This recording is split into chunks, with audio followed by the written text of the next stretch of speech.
Hey guys, Peter here to tell you about the debut record from Cobra spell 666, out December 1st on Napalm Records. The album has 12 tracks, 49 minutes in length, and they are a Dutch heavy metal band. Now this album is very old school. It's old school in the sound, it's old school in the execution, and it's also old school in the design and structure. And you see that by having a record that's divided into two halves, and in the middle you have a ballad called Fly Away. Now these two halves are very equal to one another. It's very hard to tell the difference between them in terms of the overall experience, but there are a few nuances. In the first half of the record you have an intro that opens up the album, and you have an interlude, something you don't see in the second half. And the second half starts off with a song called Love Equals Love, a very different style track. It even includes saxophone in the sound, something you also don't see anywhere else on the record. So these nuances allow you to feel like the album is slightly more dynamic than what it really is, because at the end of the day, this is a very balanced and cohesive record from top to bottom. As far as the sound, like I said, this is a throwback to the 80s, so you're going to have two main pillars controlling the overall sonic experience: the guitars and the synths. I think these two play the biggest role as far as the overall sound is concerned. When it comes to the synths, I think it's important, if you're going to create an 80s infused sounding album, either be hard rock or heavy metal, you have to bring those synthesizers into the picture, and you have to use them in a way that they impact the mobility of the songs, that they impact the atmosphere of the songs, that they impact the even melodic side of the songs. And I think you're going to find that throughout this entire album. The synthesizers really play a huge role on every single track, obviously some more than others, but they play such an important role in order to put that stamp, that fingerprint of what this album means and what it represents and where the origin story is coming from. Those 80s influences are perhaps better defined first and foremost in those synthesizers, in the sounds that comes from it, in the experiences and the atmospheres that it creates, than anywhere else. But the guitars are a very close second, because when you look at the guitar sound on this album, it mixes in three different feels or three different styles that were very predominant in that time period. The first one is that more pure heavy metal sound, very straightforward, where the guitars are in the forefront, very bombastic, heavy, even heavy to a certain degree, but really driven, really pushing the pedal to the metal and allowing you to feel the strength and the energy and the intensity coming out of that guitar sound. The other one falls more into the hair metal feel that was really predominant in that time period as well, where the guitars are a little bit more hooky, a little bit more melodic, not as heavy, but definitely using a different approach with riffs that are more captivating, riffs that have more of a hook to them in terms of what they offer the songs, and not necessarily packing too much heaviness into them or making them super driven. And then last but not least, the other important element of that time period is arena rock, and this album definitely has some songs with massive volume. Not super heavy per se, but just massive volume that makes the songs feel larger than life, that makes the songs feel very big, very robust, with a lot of substance in it. And all of these three styles, all of these three experiences are really driven by the guitar sound first and foremost. So this allows the album to be dynamic within and be dynamic as far as the guitar sound is concerned, creating ebbs and flows from track to track, moving from different influences, but all of them still within the same time period, which allows these tracks to be, not unique, but to have uniquenesses to them from track to track, but at the same time feel like they all belong together, that they all have the same space under the same umbrella. So very interesting album from that standpoint, and I think those two elements carry the biggest load as far as the sonic experience is concerned. Even though I really enjoyed the bass and drums on this record, specifically the bass, really well merged with the sound.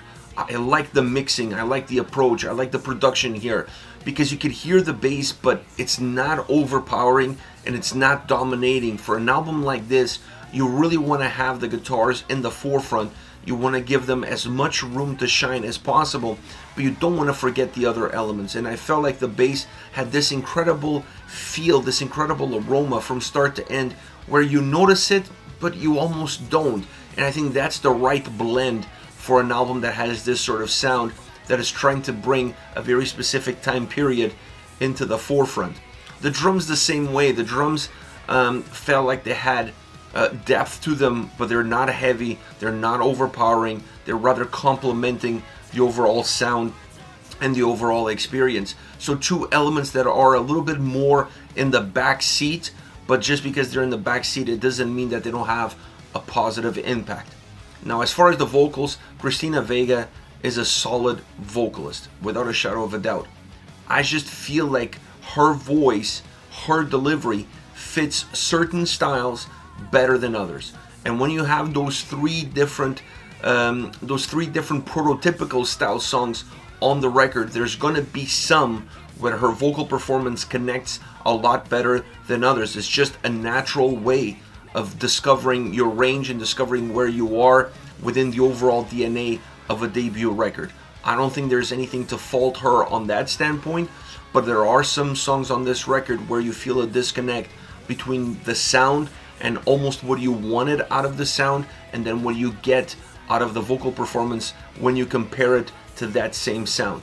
In certain songs, she's neck and neck, and she fits perfectly in the overall delivery and what the songs have and what the atmosphere of the tracks are all about. And she definitely showcases her range, her tools, and what she can do on a song-by-song basis. I just feel like they have to look at her strengths a little bit more and then create songs that enhance those strengths rather than putting her at a place of weaknesses.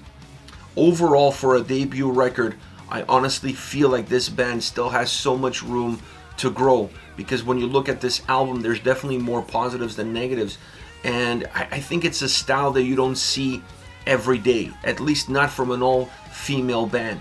There's a lot of male-driven bands that obviously are trying to recapture the essence of the 80s.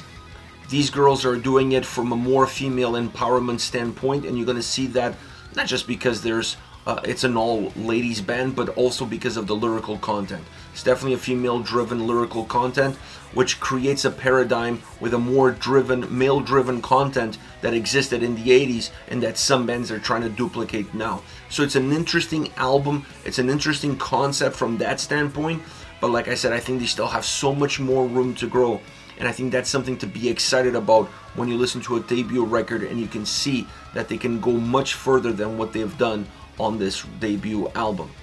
As far as favorite songs are concerned, I want to start off with Bad Girl Crew. Great guitar sound, pushing that old school rock and roll, filling in the gaps with the bass. This is a track that really showcases what I said earlier. The production and the bass mixing is really well done because it allows you to feel it but not necessarily get in the way of everything else. This track really represents that experience, and it still allows you to see the guitars being pushed into the forefront and having a more predominant role. Using backing vocals throughout this song helps with the volume, with the overall volume, and it also helps give a live feel to this song. It also has a more bouncy, hooky chorus versus a more direct approach in the verses, but an old school 80s style song, both vocally and musically. Very rock and roll driven. This is a pure hard rock song at its core. Next we have Love Crime, more intense, heavier, more driven song with a lot more power both on the guitar side but also on the vocals, and I really like that dynamic of when the sound is soaring, when the song is becoming heavier, the vocals are soaring with it. It's a really interesting element that adds power to the overall experience of the song, that makes the song feel a lot brighter and also a lot bigger. Bringing in a little bit of a dirty rock and roll sound to this track adds to that overall heaviness. It adds to the overall texture of the song. Still having a super hooky chorus is important because this album is really about that, and that was something that the 80s were known for, which was hooky choruses and rock and roll songs, and this album has plenty of that. This track is a perfect example, but the guitars sound amazing on this song from beginning to end, and so do the vocals. Last but definitely not least, Warrior from Hell. This is your prototypical arena rock song as far as I'm concerned, because while not being heavy, it sounds larger than life. It has big volume, big sound, harmonizing vocals, adding to that experience. You see the track really soaring, the guitar soar, the vocals soar, very powerful vocally, really pushing the limits, really pushing the range and defining what that range is, and matching that range into how the song stretches out, but never thinning out. It's, like I said, an arena style rock and roll anthem feel track that I absolutely love because it's delivered perfectly. This is it, Cobra Spell 666, out December 1st on Napalm Records. Let me know your thoughts on the band, on the singles. Use the comment section below. I'll be reading those and getting back to you. Take care, guys.